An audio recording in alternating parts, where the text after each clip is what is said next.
विशाल सिंह दिनराज। और आज की जो वीडियो है वो शॉटपुट के ऊपर होने वाली है। जैसे हम सभी को पता है कि शॉटपुट एक ट्रैक एंड फील्ड का इवेंट है, एक फील्ड इवेंट है। सो आज की इस वीडियो में हम पूरा कवर अप करेंगे कि जितने भी शॉटपुट के स्किल्स हैं या फिर मेजरमेंट्स हैं, कितने टाइप के उसके टेक्निक्स हैं। सो सबसे पहले तो जो मेरे रजिस्ट्रेशन आईडी है वो है 12105477। So let's start the video. का जो शुरुआत है वो 19th सेंचुरी स्कॉटलैंड से हुआ था। और शॉटपुट जो है वो ओलंपिक में इंट्रोड्यूस हुआ था 1896 ओलंपिक में इसको इंट्रोड्यूस किया गया था पहली बार। सो और इसका जो वेट है, अगर हम इसकी वेट की बात करें, जो शॉटपुट होता है एज वी नो कि शॉटपुट एक आयरन बॉल होता है, तो उसका जो वेट होता है वो मेंस के लिए अलग वेट होता है, वोमेंस के लिए अलग वेट होता है। तो इसका जो वेट होता है, जो मेंस का जो वेट होता है आयरन बॉल का, वो होता है 16 पाउंड। एंड जो वोमेंस का वेट होता है, आयरन बॉल का वेट होता है, जो शॉटपुट का वेट होता है, वो होता है 8.8 पाउंड। यानी कि मेंस के शॉटपुट वेट से एकदम आधा वेट होता है वोमेंस का। तो अब हम इस वीडियो में बात करेंगे शॉटपुट का जो स्किल्स और टेक्निक होता है। सो कैसे थ्रो करने का जो रियल टेक्निक होता है वो कैसे होता है।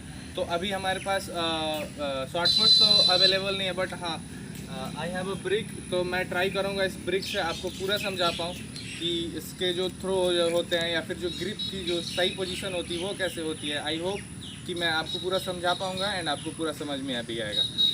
तो अगर हम शॉटपुट की अगर हम ग्रिप की बात करें, तो सबसे पहले तो हाथों के बीच में ये गैप जरूर रहना चाहिए। देखिए हमारी जितनी भी फिंगर्स हैं, फिंगर्स ऐसी होंगी, कोई भी एक फिंगर्स ऐसे सटी हुई नहीं होती हैं, जॉइंट नहीं होती हैं।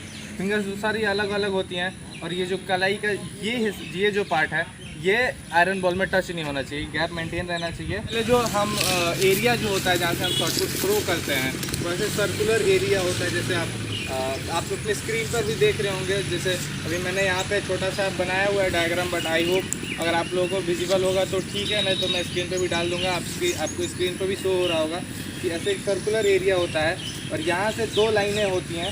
ये 2 लाइनों के भीतर ही आपको अपना पट को थ्रो करना होता है। अगर इससे बाहर आपका पट जाता है तो आपका जो थ्रो है वो मेजर नहीं किया जाएगा, आप एंड अप डिस्क्वालीफाई भी हो सकते हैं। टेक्निक होता है, सबसे पहले तो हमें कॉलर बोन से टच करके जो हमारा एल्बो है वो ज़्यादा ना तो अप होगा ना तो डाउन होगा। अगर हमारा एल्बो जो बैलेंस होगा एकदम, तो हम ज़्यादा पावर रिलीज पर कर पाएंगे अपने शॉटपुट थ्रो के लिए। सबसे पहला चीज़ होता है पावर रिलीज के लिए, हमारा जो ये एल्बो है वो मेंटेन होना चाहिए, बैलेंस में होना चाहिए। और दूसरा चीज़ जो है, ये जो हमारा पैर होता है, इससे हम जितना रोटेट कर पाएंगे खुद जितना बॉडी को, उतना ज़्यादा पावर रिलीज हो पाएगा और हमारा शॉटपुट ज़्यादा दूर और ज़्यादा थ्रो भी अच्छा हो पाएगा। तो शॉटपुट थ्रो के 3 बेसिक टेक्निक्स होते हैं, 3 बेसिक स्किल्स होते हैं, जो जितने भी अभी तक के जितने भी वर्ल्ड चैम्पियंस या फिर जितने भी एथलीट्स हैं वो इन्हीं 3 टेक्निक्स के ऊपर काम करते हैं और यही 3 टेक्निक्स अपने चैम्पियनशिप में भी यूज़ करते हैं। तो सबसे पहला जो टेक्निक है वो है ऑर्थोडेक्स का।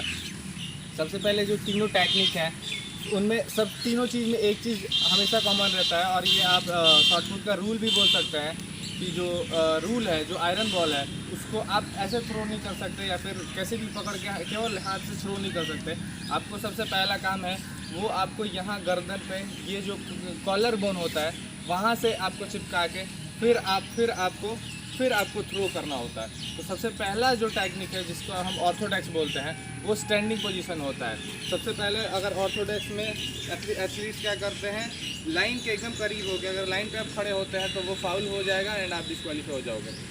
तो ऑर्थोडेक्स में सबसे पहले एथलीट्स लाइन के एकदम करीब खड़े होके जो आपका शॉटपुट है उसको कॉलर बोन से टच करके फिर स्टैंडिंग पोजीशन में तो पीछे रोटेट होके फिर थ्रो करते हैं।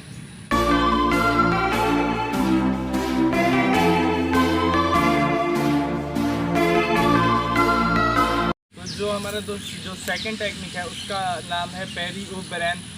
एज वी नो कि पेरी ओबरेन शॉटपुट के ही एथलीट है, बहुत बड़े एथलीट है, तो उनका ही स्टाइल है ये, इसलिए इसका नाम पेरी ओबरेन है।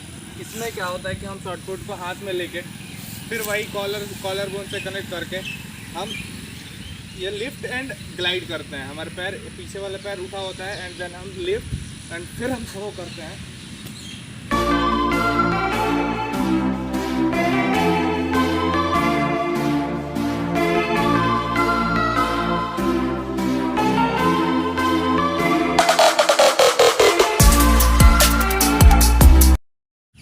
तो जो हमारा थर्ड टेक्निक है उसको हम बोलते हैं डिस्को पट स्टाइल।